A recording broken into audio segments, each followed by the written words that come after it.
எனக்கு அப்படியே பார்க்குறேன். இந்த இடம் தானே நடந்திருக்கும், நடக்காத இடம் இல்லை. இன்னைக்கு வந்து அங்கேருந்து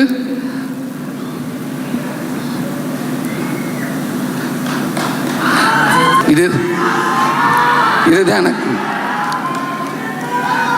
நான் பட்ட கஷ்டத்துக்கு என்னை கொண்டு வந்து இந்த இடத்துல வச்சிருக்குண்டா. இதை விட எனக்கு மரியாதை எங்கேயுமே கிடைக்காதுங்க. காமெடியன்லேருந்து ஹீரோவா சூரியனை வந்ததுல எந்த ஆச்சரியம் இல்லை. ஏன் தெரியுமா? அது ஒரு முதற் பரிணாமம் இல்லை. இதே திருப்பூர்ல நூற்பாலை ஊழியனாக இருந்து, சினிமால பெயிண்டரா இருந்து, போஸ்ட் ஓட்டுற பையனா இருந்து, லைட் மேனா இருந்து, ஜூனியர் ஆர்டிஸ்டா இருந்து, ஒரு காமெடியனா இருந்து, இன்னைக்கு கதாநாயகனா இருந்து, மாமன் திரைப்படத்தின் கதை ஆசிரியராக உயர்ந்திருக்கிற அண்ணன் சூரிய அவர்கள் உழைத்தால் யாரும் உயரலாம் என்பதற்கான பெரிய எடுத்துக்காட்டு.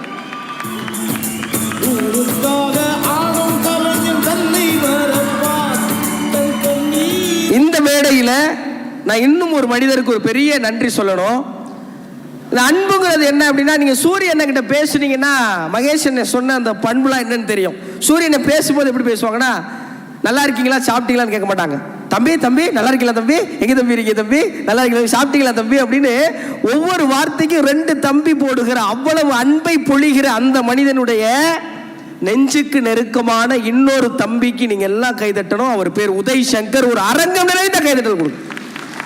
இந்த நிகழ்வு இன்னைக்கு சாத்தியமாயிருக்குன்னா அதுக்கு காரணம் அண்ணன் உதய் சங்கர் அவர்கள்.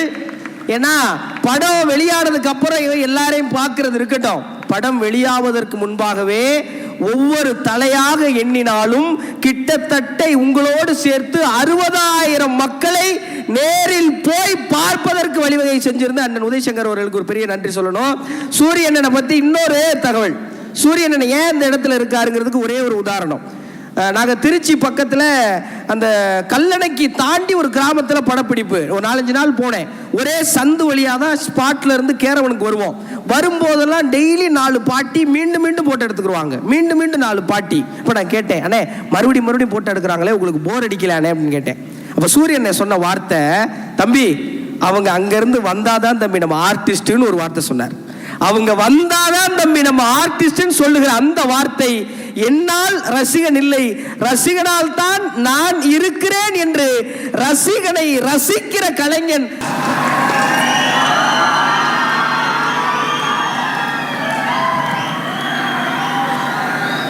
என்ன பெற்றார்களா?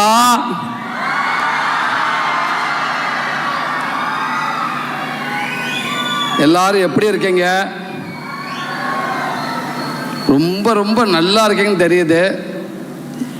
ரொம்ப மகிழ்ச்சி. இன்னைக்கு எங்கள் படத்தில் ஒரே ஒரு டைலாக் இருக்குது. அதுக்கு நான் அன்பு தம்பி பிரசாந்த் பாண்டராஜுக்கு இந்த நேரத்தில் ஒரு பெரிய நன்றி சொல்லிக்கிறேன்.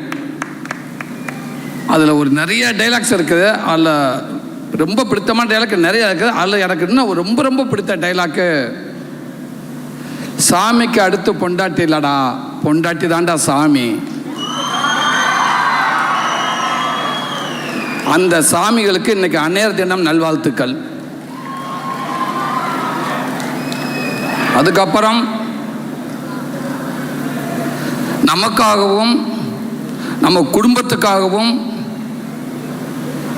இப்போ வரைக்கும் தான் குடும்பத்தை நினைக்காம போராடிக்கிட்டு இருக்கிற நம்ம இராணுவ வீரர்கள், நம்ம சாமிகளுக்கு எல்லாரும் எழுந்து நின்று ஒரே ஒரு கைதட்டி அவங்க மரியாதை செஞ்சு நல்லா இருக்குன்னு நினைக்கிறேன்.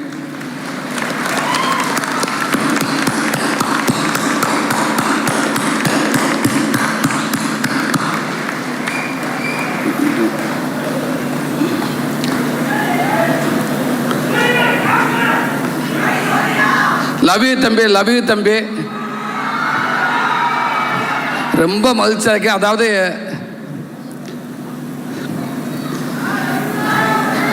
எனக்கு ஒரு மாதிரி எமோஷன் ஆகுது. நான் வலுதுடியும் இருக்கேன்.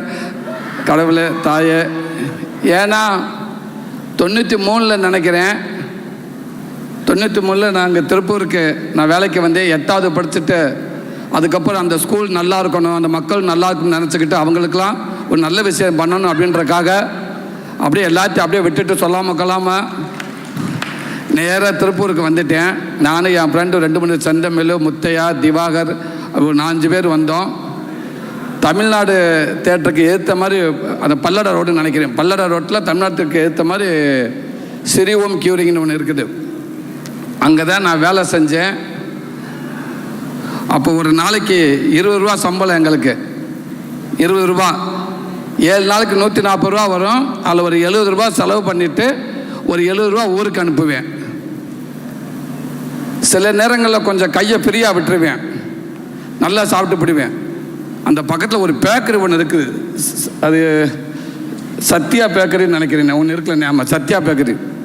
வேலை செய்கிற காசை பூரா பிடிங்கி பிடிவாங்க. அங்கே ஒரு தேங்காய் பானை கொடுப்பாங்க, பிச்சிருவாங்க, பிச்சுட்டாங்க. அந்த தேங்காய் பானை முக்கோண சைஸில் இருக்கும், 1.25 ரூபா. அப்படியே காசை அப்படியே உள்ளேயே எண்ணிக்கிட்டே வருவேன். ஒரு தேங்காய் பானை சாப்பிட்டோம்னா ஓகே, ஒரு டீ 1.25 இது கிட்ட வருவேன். வந்தோடனே சரி வேண்டாம் எதுக்கு அப்படின்னு ஒரு டீயை மட்டும் குடிச்சிட்டு போயிடும். டீயை குடிச்சிருவேன். குடிச்சிட்டு அந்த படியில் இறங்க முடியாது. கூட வந்த முத்தியை எடுத்து அமைக்கிட்டு இருப்பான் வாயில். அவன் திண்டுக்கிட்டு இருப்பான். டே நீ சாப்பிட்டாடா? இல்லைடா, எப்படி இப்போ சாப்பிடுவோம், அப்புறம் 3 மணிக்கு சாப்பிடுவோம், அப்புறம் நைட்டு வருவோம், ஒரு 3-4 ரூபா போயிரும்டா, வேணாம்டா, அப்புறம் வீட்டுக்கு அனுப்ப இடிக்கும், வேணாம்டுவேன். சரி வாடான்னு போயிடுவேன். போக அந்த ஸ்மெல்லு விடாதுங்க. இவன் என்ன பண்ணுவேன், இவன் அங்கேயே திண்டு தொலைச்சிட்டா பரவாயில்ல, அதை திண்டுக்கிட்டே என் கூட வருவாங்க அப்படி வரைக்கும். இப்போ எனக்கு நான் வேகமாக நடக்க ஆரம்பிச்சிருவேன். எனக்கு அந்த ஸ்மெல் இழுக்கு. நீ வாங்கடாட்டு விறுவிறுன்னு பின்னாடி போவேன். கம்பெனிக்கிட்ட கால் வைக்கிற போகிறப்ப கடைசியாக குடிச்சிட்டு ஏப்பப்படுவேன். அப்படியே திரும்புவேன். நீ அந்த வந்துடுறேன்டா, திருன்னு ஓடியாந்து அந்த டேபிளில் உட்காந்து 2 தேங்காய் பண்ணை வாங்கி விடுறா பார்த்துக்கலான்டா.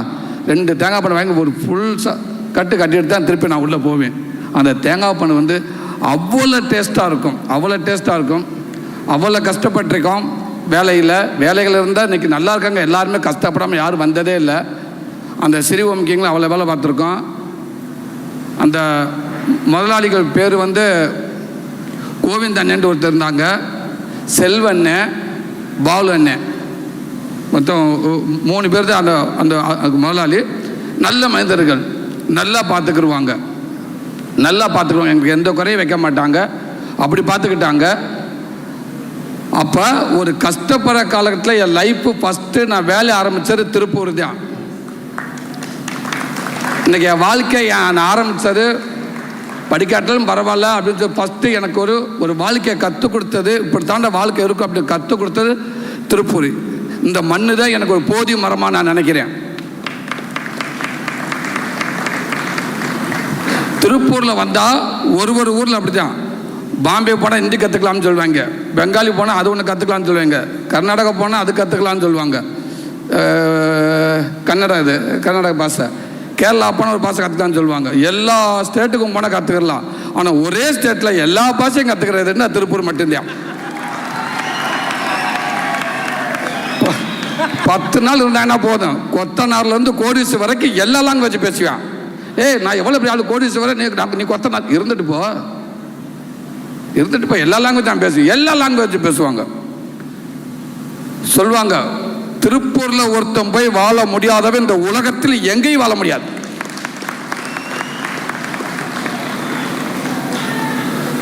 தொழிலாளியாக மட்டும் உயர்ந்த ஊர் அப்படின்னு திருப்பூர் மட்டும் சொல்லலாம்.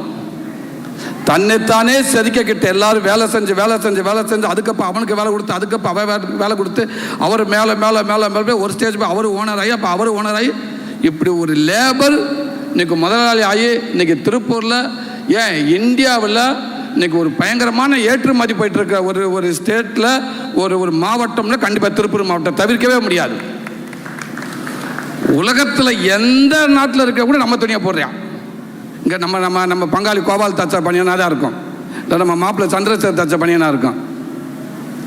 அப்பேற்பட்ட இந்த திருப்பூரில் நான் வேலை செஞ்சு இன்றைக்கி நாங்கள் நான் போய் சென்னையில் போய் பல வேலைகள் கஷ்டப்பட்டு பல வேலைகள் பார்த்து அப்படி ஒரு கதையை நான் இன்னைக்கு இந்த இடத்துல ஒரு ப்ரீ ரிலீஸ் நடக்குது பாருங்க.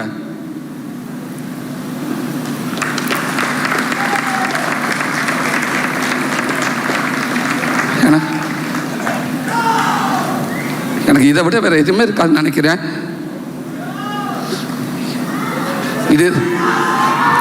இதுதான் எனக்கு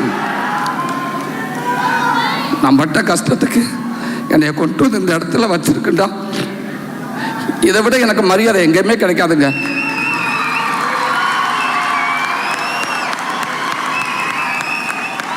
அந்த ஊருக்குள்ள ஃபஸ்ட்டு திருப்பூர் சுப்பிரமணிய அண்ணன் அந்த தேட்டருக்குள்ள நுழைஞ்சதுலேருந்து எனக்கு அப்படியே பார்க்குறேன், இந்த இடம் தானே நடந்திருக்கும், நடக்காத இடம் இல்லை. இன்னைக்கு வந்து அங்கேருந்து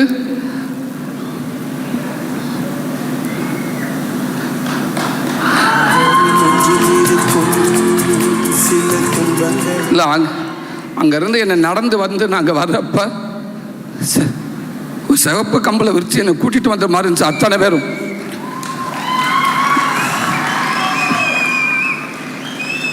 நானாக வரல, என்னை எல்லாரும் என்னை கைதட்டி விசிலடிச்சு என்னை எல்லாரும் கூட்டியாந்து மேலே விட்டு போன மாதிரி இருக்குது. நீ நில்றா, உனக்கான மேடைடா, நீ நிற்காம யாருடா நிற்கிறது, நீ நில்றா, நாங்கள் இருக்கோம்டான்னு சொல்கிற மாதிரி இருந்துச்சு. ரொம்ப ரொம்ப நன்றி. இந்த மண்ணும் இந்த மக்களும் என் வாழ்க்கையில் எனக்கு எத்தனை ஊரில் எத்தனை மக்கள் எனக்கு எவ்வளோ எனக்கு உதவியாக இருந்தாங்களோ அதே மாதிரி இந்த மண்ணும் இந்த மக்களும் என் பிள்ளைகள் என் சந்ததி வர வரைக்கும் இந்த தொடர்பு இருக்கும்னு நான் நம்புகிறேன். இந்த ஆசீர்வாதம் இருக்கும்னு நான் நம்புகிறேன். நம்ம சினிமாண்ட அசால்ட்டாக சொல்கிறோம். எப்படி ஒரு குழந்தைய ஒரு கணவனை ஒரு அக்காவோ ஒரு தங்கச்சியை வந்து ஒரு ஹாஸ்பிட்டலுக்கு எமர்ஜென்சி வார்டுக்கு உள்ளே இருக்கிறப்போ ஒரு குடும்பமே கும்பிடாத சாமியை வேண்டிக்கிட்டு நிற்கிறோமோ அதுதாங்க சினிமா, அதுதான் சினிமா. அந்த சினிமா ரிலீஸ் ஆகிற அன்னைக்கு பணம் போட்டவன், வட்டிக்கு வாங்கினவன், 4 கோடி 10 கோடி 20 கோடி வட்டிக்கு வாங்கின மனுஷன் அந்த படத்தை எடுத்துட்டு அந்த முதல் ஷோ உங்ககிட்ட இருந்து வருது பார்த்தீங்களா, அவன் எவ்வளோ பெரிய ஆளாக கிட்ட 50 கோடி 1000 கோடியாக இருந்தாலும் அந்த முதல் ஷோ தான் ஆப்ரேஷன் தேட்டர். அங்கே டாக்டர் மட்டும் ஒரு ஆளாக வருவார், இங்கே 1500 டாக்டர் வருவாங்க தேட்டரை விட்டு வெளியில். அப்படியே பதட்டத்தோட உச்சமாக இருக்குமுங்க. அப்படி வந்து படம் நல்லா இருக்குங்க, பார்க்கலாங்க, சூப்பர் அப்படின்னு சொன்னப்ப அந்த குடும்பம் அவர் வீட்டில் அவர் மனைவியிலேருந்து குழந்தை எல்லாமே விளக்கேற்றிட்டு இருப்பாங்க சாமிக்கு. கடவுளே, இந்த குடும்பமே அந்த டிவியை பார்க்குங்க, இன்னைக்கு செல்லை பார்க்குதுங்க, அந்த பணம் போட்ட குடும்பமே பார்க்குது, ஐயோ எப்படின்னு அவ்வளோ கடினமான ஒரு இதுங்க. அப்படி இருக்கப்ப அந்த 20 நிமிஷம் புட்டேஜை பார்த்த உடனே மிகப்பெரிய ஒரு தொகையை கொடுத்து படத்தை வாங்கிட்டாரு. 20 நிமிஷம் படம் பார்த்தாரு, இந்த படத்தை வாங்கிட்டாரு. அது அண்ணே உங்கள் நம்பிக்கை மிகப்பெரிய நம்பிக்கை அண்ணே. அவர் தொட்டதெல்லாம் ராசிங்கிற மாதிரி சமீபத்தில் அவர் வாங்கியிருக்க அத்தனை படங்கள் எல்லாமே வெற்றி தான். ரொம்ப ரொம்ப நன்றிங்கண்ணே. அப்போ திருப்பூர் சுப்பிரமணிய அண்ணே இருக்காங்க, இங்கே எதாட்டமே நடந்தது. அவர் அண்ணே இருக்கா, சிதம்பரம் அண்ணே இருக்காரு, இங்கிட்டு நம்ம டைரக்டர் ரவிக்குமார், அவர் அன்பத்தி முத்துக்குமார் சொல்லும்போது ஒரு சயின்ஸை எமோஷனலி ஒன்றா மிக்ஸ் பண்ணி நமக்கு அப்படி ஒரு படத்தை கொடுத்த ஒரு மனுஷன். எனக்கு ரொம்ப பிடிச்ச இயக்குநர்கள் ரவிக்குமார் சார் ரொம்ப பிடிக்கும், ரொம்ப பிடிக்கும். இந்த படம் டைரக்டர் பார்த்துருக்கலாம், எடுத்த வரைக்கும் நான் பார்த்துருப்பேன், அவ்வளோதான் கேமராமேன் பார்த்துருக்கலாம். அதுக்கப்புறம் ஒரு 20 நாளுக்கு முன்னாடி அந்த படத்தை நான் அவர்கிட்ட போட்டு காட்டிட்டேன்.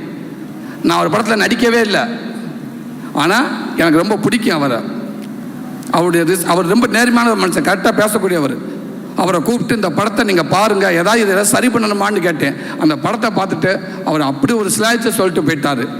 படத்தில் நடித்தவங்களும் சரி, எடுத்தவரையும் சரி, படத்தை இயக்குனரையும் அவ்வளோ சொல்லிட்டு போயிட்டார். அப்போவே எனக்குலாம் பாதி ஒரு வெயிட் குறைஞ்சிருச்சு. பரவாயில்ல, இந்த மனுஷன் அவ்வளோ ஈஸியாக சொல்ல மாட்டார் மனுஷன் அப்படின்ட்டு கரெக்டாக சொல்லக்கூடிய ஆள். ரொம்ப ரொம்ப நன்றிங்க பிரதர். ஸோ எதுக்கு சொல்ல வந்தீங்கன்னா, இவரும் திருப்பூர் அண்ணன் சினிமாவின் இன்னைக்கு மிகப்பெரிய ஒரு அவரும் திருப்பூர் அண்ணனும், சிதம்பரம் அண்ணனும் திருப்பூர், நானும் திருப்பூரில் வேலை செஞ்சுருக்கேன். இது இந்த விலைக்கு மேலே அண்ணன் எதிர்பார்க்கவே இல்லை. எல்லாமே ஒரு விதத்தில் வந்து இந்த திருப்பூர் வந்து கனெக்ட் பண்ணி வச்சு வருங்க. அப்போ இந்த மண்ணை எல்லாத்தையும் இல்லை என்னை நம்புங்கடா, முடிஞ்ச அளவுக்கு நம்புங்க, உழைப்பை போடுங்க, உன்னை வாழ வைக்கிறோம்டா அப்படின்னு சரியான ஒரு வார்த்தையாக இந்த மண்ணுக்கு பொருந்தும் நினைக்கிறேன். ரொம்ப ரொம்ப நன்றிங்க பிரதர், உங்களுக்கும் ரொம்ப நன்றி. ஐசுக்கு ரொம்ப நன்றி. இன்னைக்கு இருக்க ஹீரோயினிகள் வந்து பற்றி ஐசுன்னு சொன்னோன்னே இவ்வளோ பேர் கத்துறாங்க பார்த்தீங்களா. அதுக்கு முன்னாடி முத்து சொன்னாப்புல, அது என்னமோ தெரியலண்ணே, ஐசு எல்லாத்துக்கும் ஒரு பாட்டு போட்டாங்க, ஐஸ்வரப்பை மட்டும் 5 பாட்டு போட்டாங்க அப்படின்னு சொன்னாப்புல அன்பு தம்பி முத்துக்குமரன். நல்ல விஷயம் தான். ஆனால் தம்பி எல்லாரும் வரப்போ அங்கே கைதட்டினாங்க, தம்பி நல்ல விசில் எடுத்தாங்க அன்பு தம்பிங்க தங்கச்சிங்க. ஆனால் ஐசு வந்தப்போ ஒரே மனுஷன் அத்தனை பேருக்கு ஈக்குவலாக ஒருத்தர் விசில் அடித்தான். அது யாரான்ட்ட நீ மட்டும்தான் அங்கிட்டு யாரா அங்கே அவ்வளோ சவுண்டுக்கு ஈக்குவலாக ஒருத்தங்கிட்ட விசில் வர யாருன்னு பார்த்தோம்னா நீ ஐஸுக்காக அவ்வளோ விசில் அடிச்ச. நானும் உனைய பார்த்தேன், நீ எனக்கு எவ்வளோ அடிச்சுன்னு தெரியலை, ஆனால் இது மிக்சி, இது என்ன அது மிக்சியா, ஏர் கூலரா, இவ்வளோ சைஸாக இருக்குது. இது கீழே விழுகிற அளவுக்கு நீ விசில் அடிச்ச தம்பி.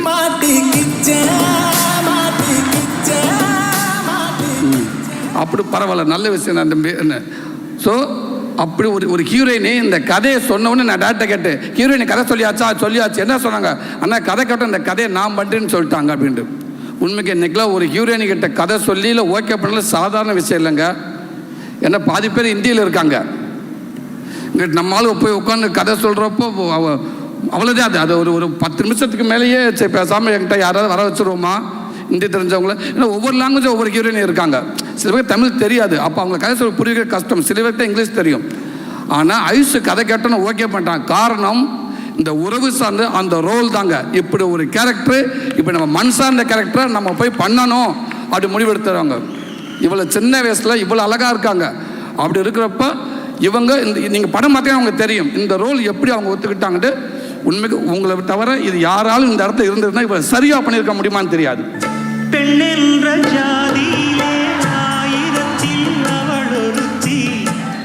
தம்பி டிஜே, நீ ஒரு ஆள் போதும், போகிற இடம்லாம் கூட்டிகிட்டு போகலான்டா.